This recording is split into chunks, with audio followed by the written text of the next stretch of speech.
John Dillinger is remembered as one of the Great Depression's most notorious criminals, but his death is the subject of much speculation.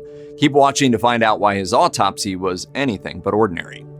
Dillinger was born in Indianapolis, Indiana, and he experienced difficulties in his life at an early age. His mother died when he was just 3 years old, and he did not have the best relationship with his stepmother.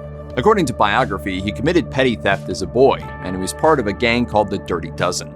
Dillinger carried this behavior into his teens, dropping out of school because he wanted to earn his own money. This was difficult during the Depression, as widespread poverty and unemployment pushed more people into robbery, sex work, and bootlegging. In 1923, when Dillinger was just 20 years old, he stole a vehicle and was placed under arrest. But he managed to escape the authorities.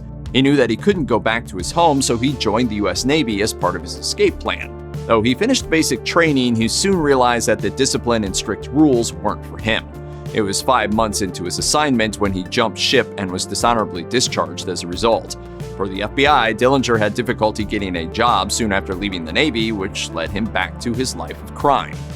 What a twist! John Dillinger was released on parole after serving 8 years at the Indiana State Prison for assault and robbery, though his sentence had carried a maximum of 20 years in prison.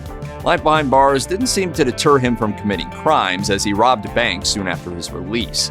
According to the FBI, Dillinger was apprehended a couple of times but managed to escape custody. During this period, he and his gang pulled an infamous string of bank robberies. PBS reported that the outlaws would case out banks and prepare their movements with maps and landmarks, even going so far as to kill anyone who got in their way. To avoid detection, Dillinger and another gang member underwent plastic surgery in 1934, and soon after, the authorities declared him public enemy number 1.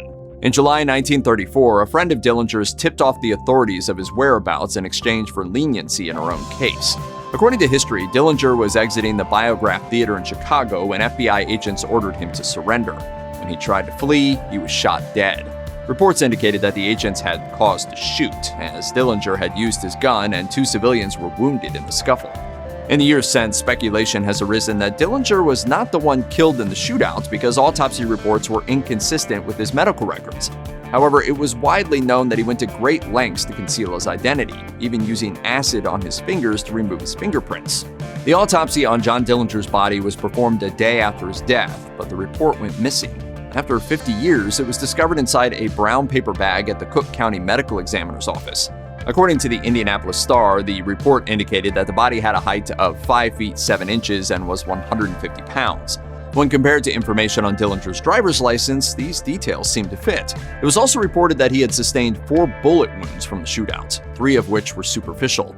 The 4th bullet went through his face and lacerated his neck tissues, ultimately causing his death. Several scars from his previous injuries were also observed, including those on his thighs and legs. There was also a discrepancy in Dillinger's eye color, which was listed as brown on the autopsy reports, while his records from the Navy described them as blue. However, according to Cook County Medical Examiner Dr. Robert Stein, this detail was inconsequential because the eyes tend to change appearance after death when the cornea clouds over. While there were reports that the body was unrecognizable when it arrived at the morgue, Jeff Scalf, Dillinger's great-nephew, confirmed that it was, in fact, the right body.